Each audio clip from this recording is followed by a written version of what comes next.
সার্থক।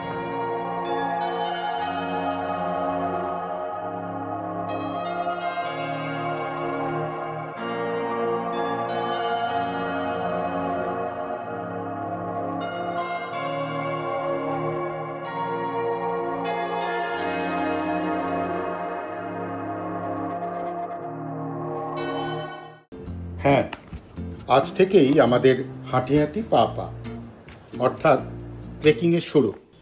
গতকাল শেষ করেছিলাম 2012 মিটার উঁচু ঘান্দ্রুকে এসে। আজকে হলো তার পরের পর্ব। আজ যাব 2170 মিটার উঁচু চোমরঙে। হিসেব শুনলে মনে হবে এর এমন কি, কিন্তু পাহাড় হচ্ছে জীবনের মতো।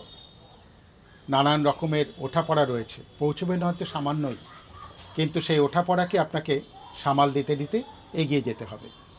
আমাদের এই পর্ব সেই ওঠাপড়ার সাক্ষ্য বহন করবে। এখান থেকে দূরত্ব কম বেশি 9 কিলোমিটার। আর এই চোমরঙে এসে মিশেছে আরেকটি পথ, অর্থাৎ এবিসি যাওয়ার আরেকটি পথ, যেটা ঝিনু দিয়ে আসছে। এর ফলে কি হয়, ঝিনু দিয়ে যারা আসবেন তাদের একদিন কমবে।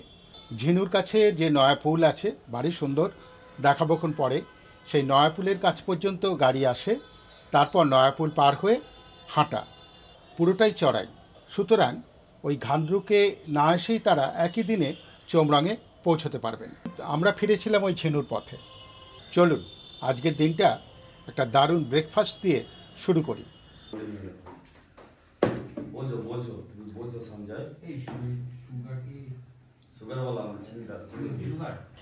তারপর চন্দ্রালোকে অন্নপূর্ণাকে দেখার বিস্ময়, সূর্যোদয় আর সূর্যাস্তের সেই সোনা গলানো রূপ, মৎস্যপুচারের, অন্নপূর্ণার। Let's start. চলুন বেরিয়ে পড়ি। 6600 ফুট উচ্চতার ঘান্দ্রুক বেশ বড়সড় গ্রাম। নেপালের গণ্ডকী প্রদেশের কাস্কি জেলার অন্নপূর্ণা রুরাল মিউনিসিপ্যালিটির সদর দপ্তর। পোখারা থেকে 32 কিলোমিটার দূরে। এখান থেকেই শুরু হয় অন্নপূর্ণা বেস ক্যাম্প আর অন্নপূর্ণা সার্কিট ট্রেক। পৌনহিল যাওয়ার রাস্তাও এখান থেকেই শুরু। এখান থেকে অন্নপূর্ণা সাউথ, হিমাচলি, গঙ্গাপূর্ণা আর মৎস্যপুচারের মুগ্ধ করা রূপ দেখা একটা লাইফ টাইম এক্সপিরিয়েন্স। ঘান্দ্রুক থেকে আমরা চলেছি চোমরঙের দিকে। এই সরু রাস্তা দিয়ে আপাতত নামা আছে এবং কোনো অসুবিধার কিছু নেই, সুন্দর রাস্তা। কদিন ধরে বৃষ্টি হওয়ার পরে গাছপালা সতেজ সবুজ, আবহাওয়া মনোরম। রাস্তা যদিও এখনো ভিজে ভিজে।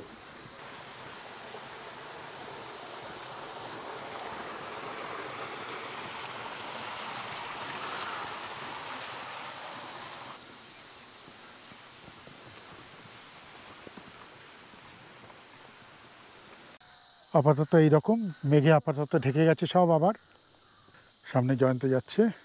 আগেই বলেছি, ঘান্দ্রুকের হাতা অনেকটাই বড়। ছোটোখাটো বসতির পাশ দিয়েই আমাদের ট্রেকিং পথ।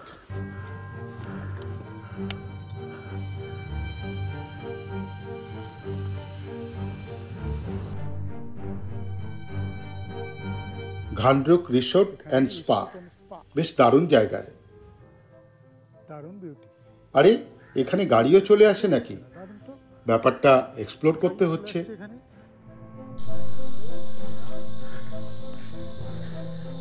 আমাদের দল চলেছে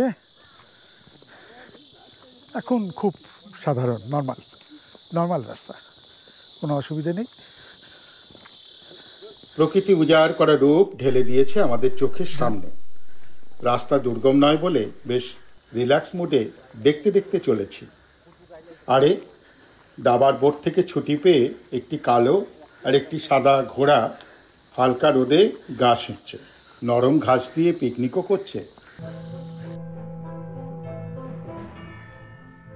আমরা এগিয়ে চলেছি। এখন তো সিধা রাস্তাতেই চলছি। এই যে একদম রাস্তাটা দেখাই যাচ্ছে, সোজা রাস্তা, রাজঘোজ কিছু নেই। দেখি কত দূর যাওয়া যায়। কোমরং নাকি ওই পর্যন্ত বোধহয় এইরকম রাস্তা আছে। সামনে একটা ছোট্ট ব্রিজ। আর কাছেই একটা ছোট্ট ঝর্ণা।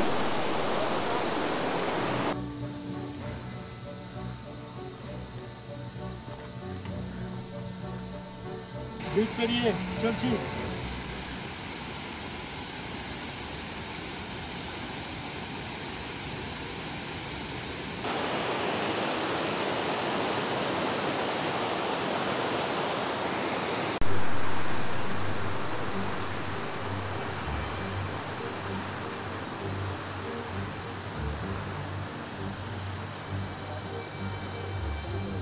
রাস্তা আবার সেরকমই, ঘটনাহীন, সোজাসাপটা।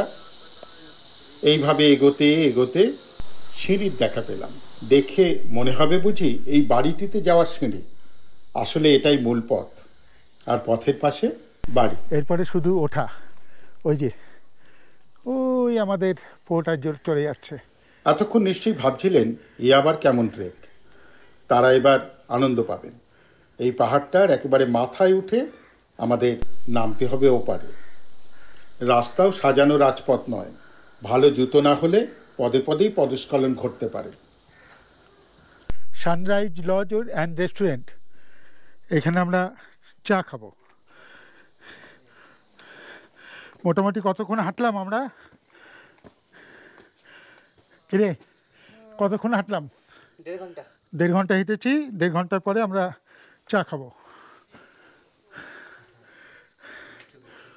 লিকার চা খেয়ে আবার রওনা দিলাম। লিকার চার দাম, এক একটা চায়ের দাম হচ্ছে 100 টাকা।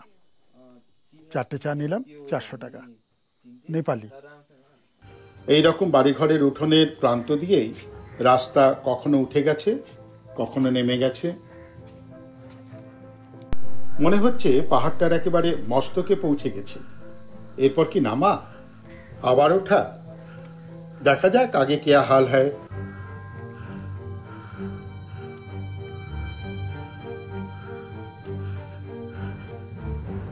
না, বেশ পা আরামের রাস্তা।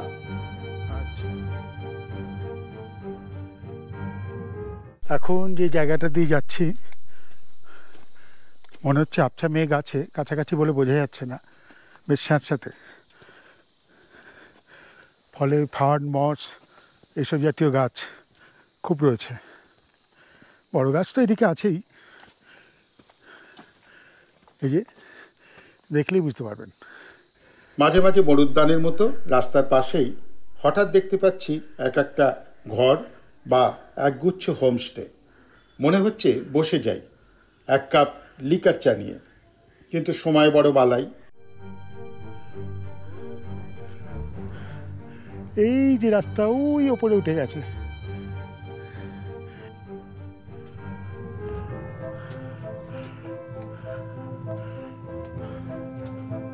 এখানে একটু রেস্ট নেবই নেব। কেমন বেশ গোছানো, কজি কজি ভাব। আকাশে মেঘ, না হলে চোখে পড়বে কোনো না কোনো পর্বত চূড়া।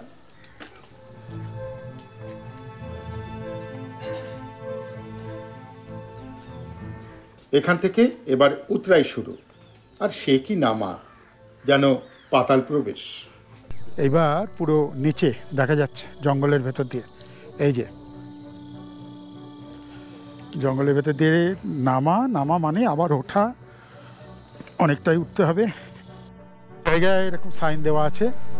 এটা মোটামুটি 5.8 মানে 6 কিলোমিটার চোমরং। এই আমাদের ভোলে ভালা ভালো মানুষ সঙ্গী প্রশেষ।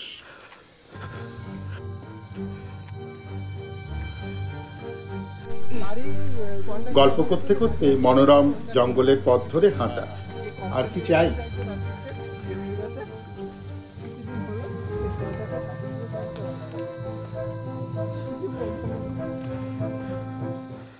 এই দৃশ্যে কি বোঝাতে পারছি, নামাটাও বেশ অ্যাডভেঞ্চারাস।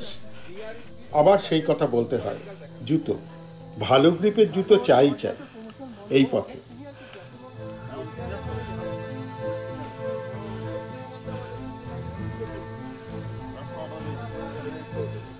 এখন শুধু নেমে যাওয়া, নেমে যাচ্ছি, প্রচুর নামতে হবে, তারপরে নাকি 3 ঘন্টা উঠতে হবে। সে যাই হোক, আগে তো নামি। ওই যে নামা মানে একবারে গড়গড় করে নামা।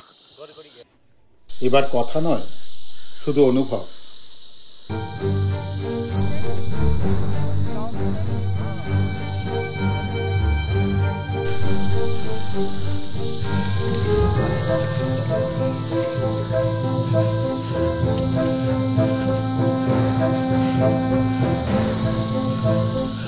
এই প্রথম একটা চত্বর পেলাম আর রোদ্দুর পেলাম।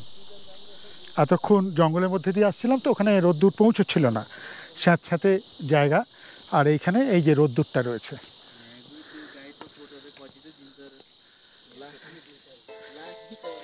নদীর দেখা পাওয়া গেছে, মানে কি নামা শেষ? চারদিকটা একবার চোখ বুলিয়ে নিলাম, আর তখনই পাহাড়ে ডেঞ্জারাস মেউলের দল। দাঁড়িয়ে গেলাম কিন্তু বিপজ্জনক দিকে। সুযোগ বুঝে সরে গেলাম পাহাড়ের দিকে। ধাক্কা খেলেও উড়ে যাওয়ার ভয় নেই।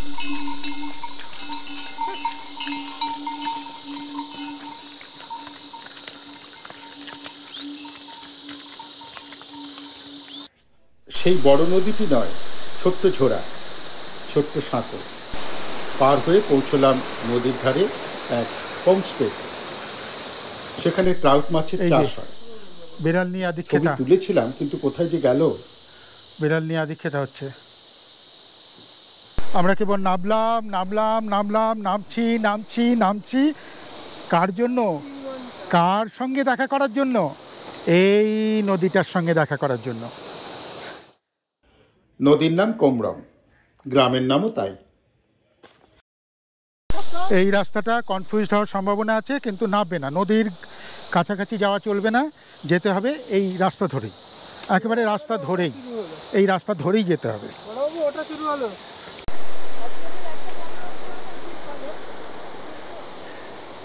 এইবার ওঠা, এখন গ্র্যাজুয়াল ওঠা। গ্র্যাজুয়াল হলে অসুবিধা হবে না। প্রথম দিনটা একটু তো অসুবিধে হয়ই, তবে এরকম হলে অসুবিধা হবে না।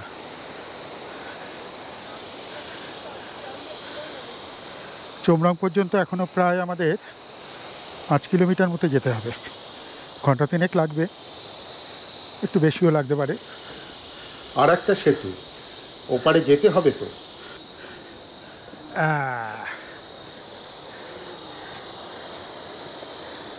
এই সেই ব্রিজ, অত্যন্ত ব্রিজটার ওপর দিয়ে যাচ্ছি। এই যে নদী বয়ে যাচ্ছে, এই যে ব্রিজ, এই ব্রিজের ওপর দিয়ে আমি যাচ্ছি।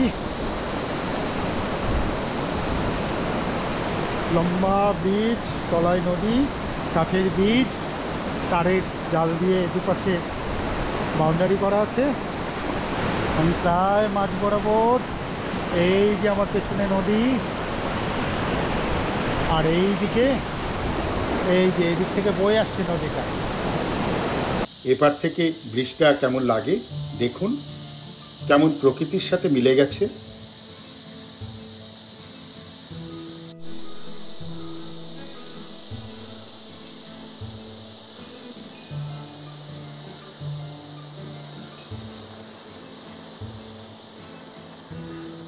নদীর পাড়ে কিমরং বা কোমরং গ্রাম, সেখানে কিমরং গেস্ট হাউস, আর বাঁদিকে রয়েছে পিসফুল গেস্ট হাউস। বেশ সার্থক নাম।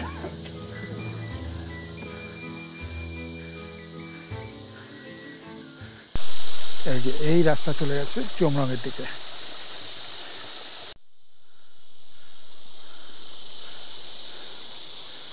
ওই রাস্তা উঠে গেছে, মঙ্গল বসে আছে।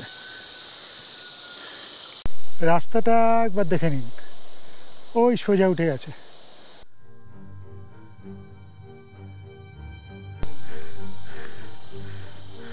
এতটাই ওপরে যে ওপর থেকে মনে হচ্ছে জঙ্গলের গুহা থেকে উদয় হচ্ছে।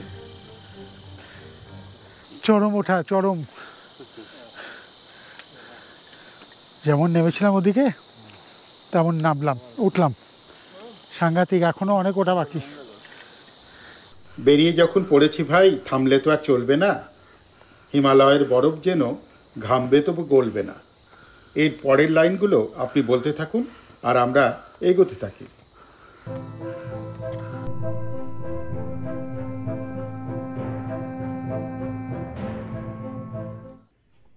পথের মাঝেই বিশ্রাম। আমার আর বিশ্রাম নেই, সব ক্যামেরায় ধরে রাখতে হবে তো।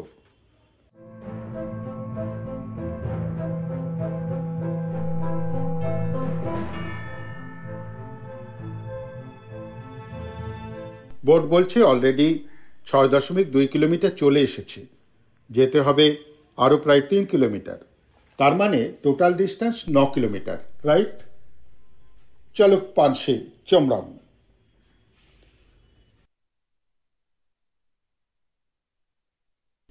মেঘগুলো গাছপালাগুলোকে ছুঁয়ে ফেলেছে, আর সিঁড়িগুলো ছুঁয়ে ফেলেছে আকাশ। অনেকটাই চলে এসেছি।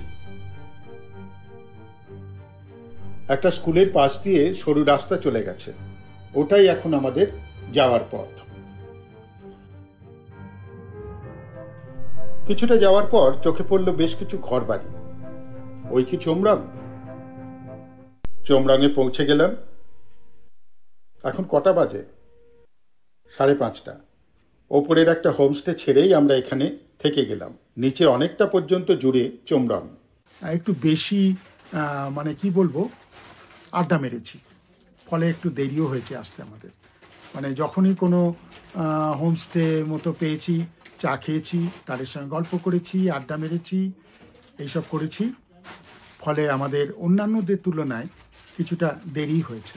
চোমরাঙের যে ওপরে ঢুকতেই যে চোমরাঙের মানে হোমস্টেটা ছিল, সেটাই আমরা আর ঢুকলাম না। আমরা আরও নিচে একটা মানে মিডল জায়গায় একটা ঢুকলাম। আমাদের যে পোর্টার ছিল, সেই পোর্টার তো আরও নিচে যেতে চাইছিল, ওখানে তো চেনাশোনা লোক ছিল, কিন্তু আমরা আর গেলাম না। এখানে চার্জটা বলে রাখি 1500 করে চেয়েছিল, আমরা সেটাকে কমিয়ে 1200 থেকে শুরু করার চেষ্টা করেছিলাম, ওই উইথ ব্রেকফাস্ট অ্যান্ড ডিনার। তা যাই হোক, ওটা 1300 তো করারে হয়েছে, রাজি হয়েছে ওরা। দারুণ দারুণ জায়গা। এই যে এল শেপের হোমস্টে, লম্বা বারান্দা ঘিরে, এক পাশে ঘর আর অন্য পাশে কিচেন, ডাইনিং। এই জুতোগুলো রাখা আছে যাতে কেউ ঘরে জুতো পরে না যায়। আর এখানে কমন টয়লেট।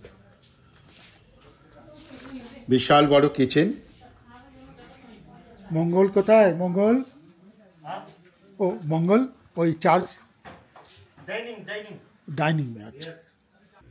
এই পথে ডাইনিং হলের খুব গুরুত্ব। এখানেই মাল্টি চার্জিং পয়েন্ট, গা শাঁকা, আড্ডা, অভিজ্ঞদের পরামর্শ নেওয়া। এখানে ফায়ার প্লেস আর কাপড় শোকাবার ইউনিক একটা ব্যবস্থা রয়েছে। উঠোনের প্রান্ত জুড়ে ফুলের বাগান, এই রাতের আলোতেও ঝলমল করছে। হোমস্টের নাম হোটেল আলপাইন।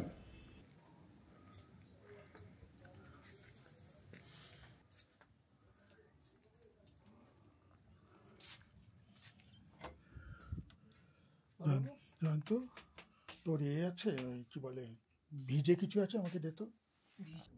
রাতে ডিনারটা দিয়েছে, ভাত, পাঁপড়,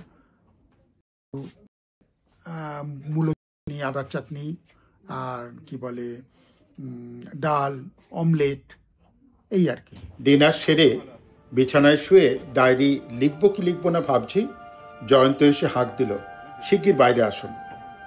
বেরিয়ে দেখি সেখানে অন্য ডায়েরি লেখা হচ্ছে। চাঁদের আলোয় ভেসে উঠেছে অন্নপূর্ণা সাউথ। তারপর রাত বাড়ল, জ্যোৎস্না বাড়ল, শুরু হলো ম্যাজিক। তারা ভরা আকাশের নিচে দেখা দিল মৎস্যপুছারেও।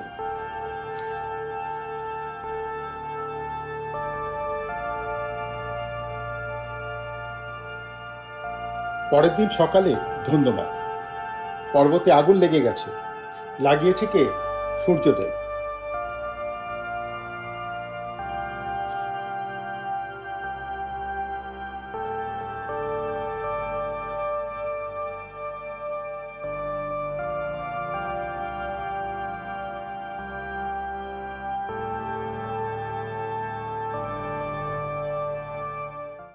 এই এপিসোড এখানেই শেষ হওয়ার কথা, কিন্তু আরেকটি হোমস্টের কথা না বলে পারলাম না। কেন তা দেখলেই বুঝতে পারবেন। সেদিন এই পরিবারের কারো একটি মৃত্যুবার্ষিকী ছিল। সারাদিন ধরে চলছিল বৌদ্ধ মতে রিচুয়ালস, আর তারই মধ্যে পেয়েছি অসাধারণ আন্তরিক পরিষেবা। অনুমতি নিয়ে কিছু রিচুয়ালসের ছবি তুলেছিলাম, সামান্য একটু শেয়ার করলাম। লোয়ার চমরংয়ের new destination hotel and lodge থেকে আমরা বেরিয়ে যাচ্ছি। আপনারা যারা এই রুটে আসবেন তাদেরকে আমি রেকমেন্ড করব এই রেস্টুরেন্টটা থাকার জন্য। বিশেষ করে এদের বেশ আন্তরিক ঘরোয়া ব্যবহার, খাবার দাবার ভালোই। এখানে তো খুব বেশি অ্যাভেলেবিলিটি নেই, যেটুকু আছে যত্ন, আন্তরিকতা, এবং ঘর তো ভীষণ ভালো। কারণ যদি আপনি বাঁদিকের ঘর নেন ওপরে, তাহলে তো আপনি একদিক থেকে অন্নপূর্ণা আর একদিক থেকে কি বলে মৎস্যকুচারে দেখতেই পাবেন সানসেট থেকে সানরাইজ সব কিছু ঘরের ভেতর থেকেই।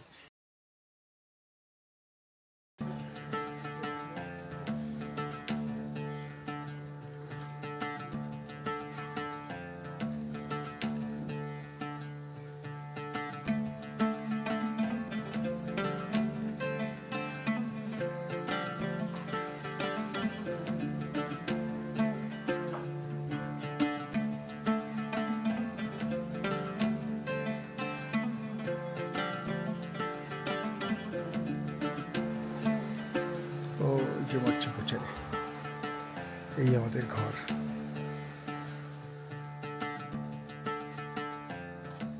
বলো, কুছ তো বলো। খুবই দুর্দান্ত খাওয়া দাওয়া আছে, রান্না করে ঘরোয়া, এত সুন্দর রান্না আমি না পুরো রুটে কোথাও পাইনি। উপরের হয়তো ভিউ খুবই সুন্দর, এখানেও ভিউ সুন্দর, কিন্তু খাওয়া দাওয়া রিজনেবল প্রাইস, সবচেয়ে কম। এদের ব্যবহারটাও ভালো, খাওয়া দাওয়াও ভালো। ঘর, হ্যাঁ, ঘরও সুন্দর, দুদিক দিয়ে পাহাড়, মৎস্যকুচার, একদিকে অন্নপূর্ণা, একদিকে মৎস্যকুচার। मेरा नाम देव काजी गुरुंग। आपको मेरा एक गेस्ट हाउस में एवरी टाइम वेलकम। आपको अच्छा लगा तो फिर आपको दोस्त को फिर भेजो। अच्छा लगा है, मेरा बाप भी इंडिया का वर्कर सोल्जर था, इसलिए आपको सब दोस्त को इधर भेज दो। अच्छा लगा है तो खाना भी कैसा खाना था आपको? बहुत अच्छा। मेरा नंबर है 9856044245। इसका नाम बोल दीजिए। न्यू, मेरा गेस्ट हाउस का नाम है न्यू डेस्टिनेशन इन रेल चमरंग। Thank you. ओके।